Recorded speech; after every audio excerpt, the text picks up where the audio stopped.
Treasure Island, Chapter 27, Pieces of 8. Owing to the cant of the vessel, the mast hung far out over the water, and from my perch on the cross trees, I had nothing below me but the surface of the bay. Hans, who was not so far up, was, in consequence, nearer to the ship, and fell between me and the bulwarks. He rose once to the surface in a lather of foam and blood, and then sank again for good. As the water settled, I could see him lying huddled together on the clean, bright sand in the shadow of the vessel's sides. A fish or two whipped past his body. Sometimes, by the quivering of the water, he appeared to move a little, as if he were trying to rise. But he was dead enough for all that, being both shot and drowned, and was food for fish in the very place where he had designed my slaughter. I was no sooner certain of this than I began to feel sick, faint, and terrified. The hot blood was running over my back and chest. The dirk, where it had pinned my shoulder to the mast, seemed to burn like a hot iron. Yet it was not so much these real sufferings that distressed me, for these, it seemed to me, I could bear without a murmur. It was the horror I had upon my mind of falling from the cross trees into that still green water beside the body of the coxswain. I clung with both hands till my nails ached, and I shut my eyes as if to cover up the peril. Gradually my mind came back again. My pulses quieted down to more natural time, and I was once more in possession of myself. It was my first thought to pluck forth the dirk, but either it stuck too hard or my nerve failed me, and I desisted with a violent shudder. Oddly enough, that very shudder did the business. The knife, in fact, had come the nearest in the world to missing me altogether. It held me by a mere pinch of skin, and this the shudder tore away. The blood ran down faster, to be sure, but I was my own master again, and only tacked to the mast by my coat and shirt. These last I broke through with a sudden jerk, and then regained the deck by the starboard shrouds.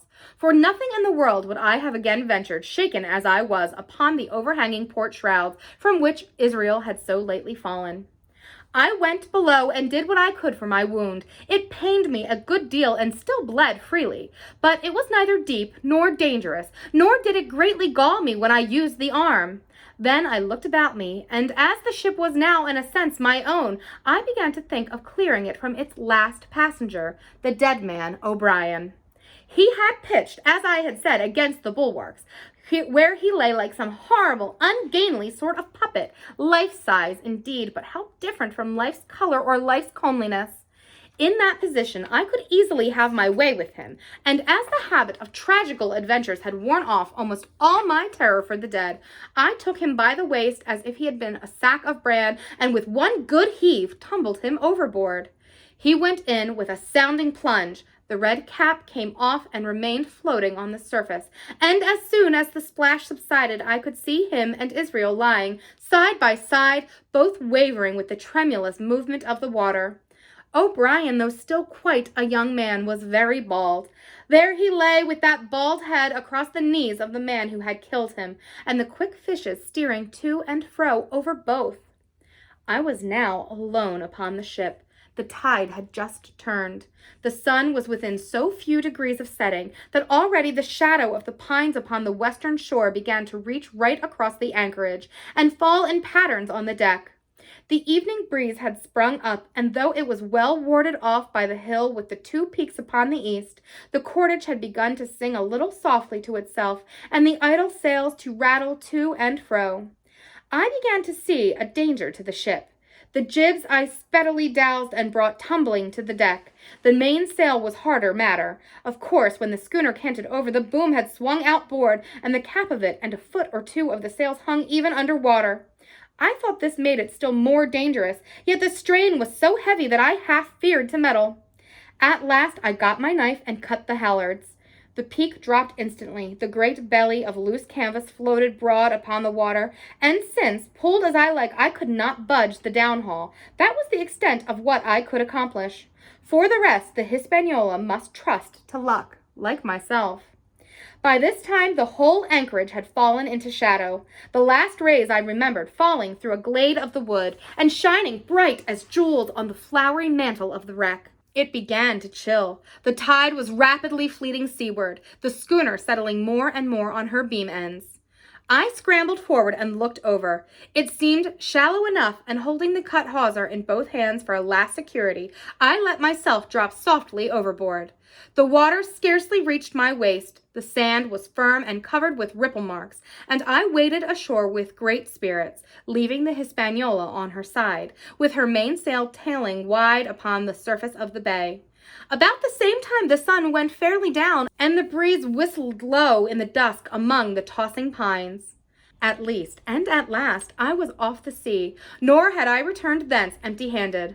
There lay the schooner, clear at last from buccaneers and ready for our own men to board and get to sea again.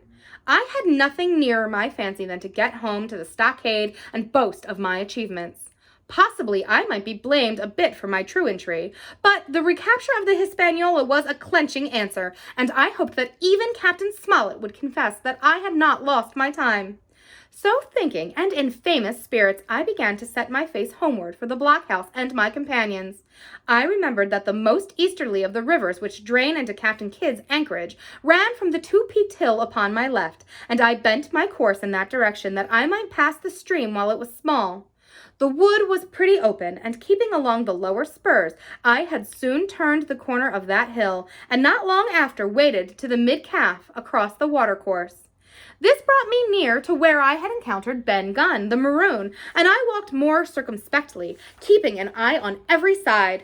The dusk had come nigh hand completely, and as I opened out the cleft between two peaks, I became aware of a wavering glow against the sky, where, as I judged, a man of the island was cooking his supper before a roaring fire. And yet I wondered in my heart that he should show himself so careless, for if I could see this radiance, might it not reach the eyes of Silver himself, where he camped upon the shore among the marshes? Gradually, the night fell blacker. It was all I could do to guide myself even roughly towards my destination. The double hill behind me and the spyglass on my right hand loomed faint and fainter. The stars were few and pale, and in the low ground where I wandered, I kept tripping among bushes and rolling into sandy pits. Suddenly, a kind of brightness fell about me. I looked up. A pale glimmer of moonbeams had alighted on the summit of the spyglass, and soon after I saw something broad and silvery moving low down behind the trees, and knew the moon had risen. With this help to me, I passed rapidly over what remained to me of my journey, and sometimes walking, sometimes running, impatiently drew near the stockade. Yet, as I began to thread that grove that lies before it, I was not so thoughtless that I slackened my pace and went a trifle warily.